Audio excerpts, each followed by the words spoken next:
And finally today, this is why Chris Messina is our podcast ombudsman. He reached out last week to ask me why I hadn't covered the fact that there is now a new entrant into the streaming wars, Paramount Plus. You might have seen Paramount Plus Superbowl ads announcing the launch of this service.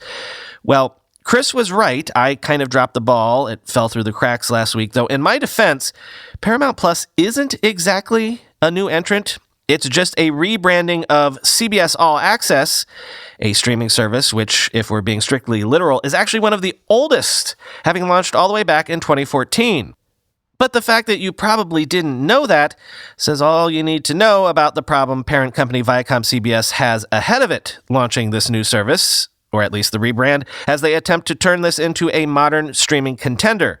Among other things, they are behind the eight ball because they sold off a lot of their top movies and TV shows to other streaming competitors. For example, you might have heard of the Kevin Costner cattle ranch drama Yellowstone, but guess what?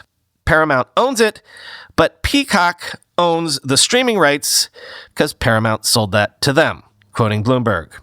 It's all part of what Backish, ViacomCBS's chief executive officer, dubbed an arms dealer strategy. As cable networks MTV, Comedy Central, and Nickelodeon hemorrhaged viewers, Backish offset falling advertising sales by selling the company's crown jewels to the highest bidder. Over the past few years, ViacomCBS has licensed out South Park and Chappelle's Show to AT&T's HBO Max, sold movies including 10 Cloverfield Lane and The Lovebirds to Netflix, and produced new hit shows for Netflix, Amazon, and Apple. But now Backish is trying to change course, or at least signal to Wall Street that a company built on TV networks can survive in a streaming world. ViacomCBS is overhauling its flagship streaming service currently known as CBS All Access and rechristening it Paramount Plus. The company will unveil details about the service at an Investor Day February 24th, prior to its release to the public on March 5th.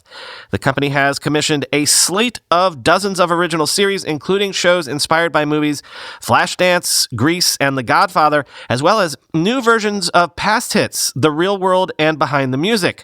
ViacomCBS has tried to buy back the streaming rights to Yellowstone from Comcast. Rebuffed, the company has settled for a prequel to the show, ensuring fans will at least get a little bit of the frontier magic on Paramount Plus. Top executives at the company know that catching market leaders Netflix and Walt Disney is out of the question. The service is the fifth or sixth to debut in the span of just a couple of years, but they hope to use populous entertainment, kids programming, news, and sports to attract millions of new customers and overcome a decade-long malaise.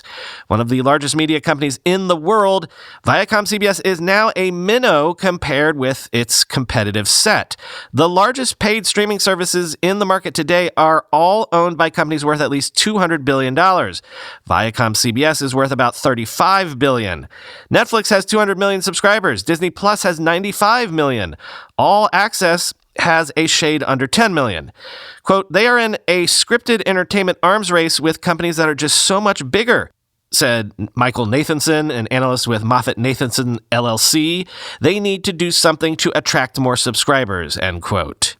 Good luck with that, I guess, because, as I said, I have a theory that there's maybe only room for, at most, 4 big streaming players, and we know that Netflix and Disney Plus have the top 2 slots locked down already.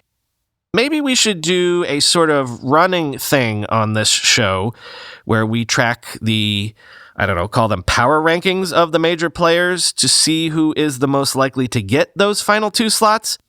And in the end, I suppose we'd have to decide if there's even going to be more than 2 slots for people to win when all is said and done.